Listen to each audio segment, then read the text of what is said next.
செல்லிப்பட்டு சங்கரபரணி ஆற்றின் வெள்ளப்பெருக்கில் சிக்கி அடித்து செல்லப்பட்ட மாணவன் 2 நாட்களுக்கு பிறகு சடலமாக மீட்பு. மாணவனின் உடலை பார்த்து பெற்றோர் மற்றும் உறவினர்கள் கதறி அழும் காட்சிகள். புதுச்சேரி வில்லியனூர் ஒதியம்பட்டு பகுதியைச் சேர்ந்தவர் ஹென்றி ஹயர்துரை. இவரது மகன் லியோ ஆதித்யன் 16 வயதாகும். இவர் ரெட்டியார்பாளையம் தனியார் பள்ளியில் +1 படித்து வருகிறார்.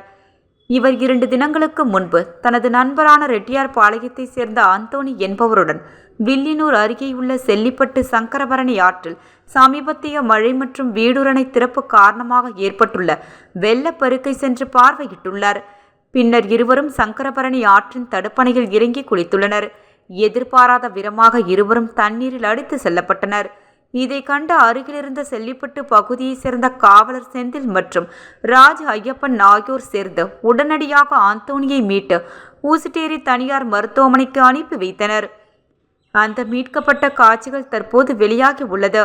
ஆனால் மற்றொரு நபரான லியோ ஆதித்யன் தண்ணீரில் மூழ்கி மாயமானார்.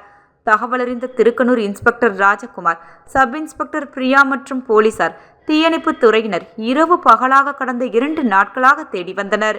எங்கு தேடியும் கிடைக்காத காரணத்தினால் ட்ரோன்கள் மூலம் தேடும் பணியை தீவிரப்படுத்தப்பட்டன. இதைத் தொடர்ந்து இன்று காலை சங்கரபரணி ஆற்றில் உள்ள மேம்பாலத்தின் கீழே மாணவனின் கண்டுபிடிக்கப்பட்டார். இதனைத் தொடர்ந்து உடலை காவல்துறை மற்றும் தீயணைப்பு துறையினர் கரைக்கு கொண்டு வந்தனர். மாணவன் உடலை பார்த்த பெற்றோர் மற்றும் உறவினர்கள் கதறி எழும் காட்சிகள் கண்கலங்க வைத்தது.